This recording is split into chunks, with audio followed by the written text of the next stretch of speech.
There's no feeling more intense than starting over. If you deleted your homework the day before it was due, as I have, or if you left your wallet at home and you have to go back after spending an hour in the commute. If you won some money at the casino and then put all your winnings on red but it came up black. If you got your best shirt dry cleaned before a wedding and then immediately dropped food on it. If you won an argument with a friend and then later discovered that they just returned to their original view. Starting over is harder than starting up. If you're not ready for that, like if you've already had a bad day, then what you're about to go through might be too much. Feel free to go away and come back. I'll be here. Alright, thanks for coming with me on this trip. I'll understand if you have to take a break at any point. Just find a safe place to stop and quit the game. And don't worry, I'll save your progress, always, even your mistakes. This game is a homage to a free game that came out in 2002, titled Sexy Hiking. The author of that game was Jazuo, a mysterious Czech designer who was known at the time as the father of B games. And B games are rough assemblages of found objects. Designers slap them together very quickly and freely, and they're often too rough and unfriendly to gain much of a following. They're built more for the joy of building them than as polished products. In a certain way, Sexy Hiking is the perfect embodiment of a B game. It's built almost entirely out of found and recycled parts, and it's one of the most unusual and unfriendly games of its time. In it, your task is simply to drag yourself up a mountain with a hammer.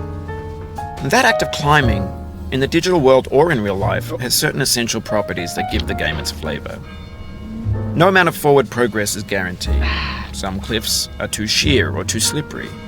And the player is constantly, unremittingly in danger of falling and losing everything.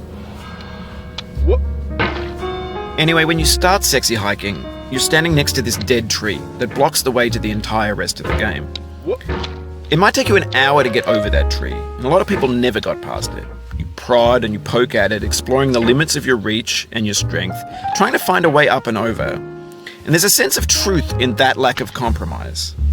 Most obstacles in video game worlds are fake. You can be completely confident in your ability to get through them once you have the correct method or the correct equipment or just by spending enough time. In that sense, every pixelated obstacle in Sexy Hiking is real. The obstacles in Sexy Hiking are unyielding, and that makes the game uniquely frustrating. But I'm not sure Jazuo intended to make a frustrating game. The frustration is just essential to the act of climbing, and it's authentic to the process of building a game about climbing. A funny thing happened to me as I was building this mountain. I'd have an idea for a new obstacle, and I'd build it, test it, and it would usually turn out to be unreasonably hard.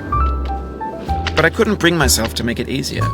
It already felt like my inability to get past the new obstacle was my fault as a player rather than as a builder.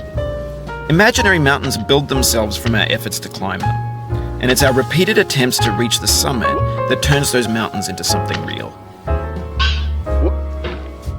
When you're building a video game world, you're building with ideas, and that can be like working with quickset cement. You mold your ideas into a certain shape that can be played with, and in the process of playing with them, they begin to harden and set until they're immutable, like rock. And at that point, you can't change the world. Not without breaking it into pieces and starting fresh with new ideas. For years now, people have been predicting that games would soon be made out of prefabricated objects, bought in a store and assembled into a world. And for the most part, that hasn't happened, because the objects in the stores are trash. I don't mean they look bad or that they're badly made, although a lot of them are. I mean they're trash in the way that food becomes trash as soon as you put it in the sink. Things are made to be consumed and used in a certain context, and once the moment is gone, they transform into garbage. In the context of technology, those moments pass by in seconds.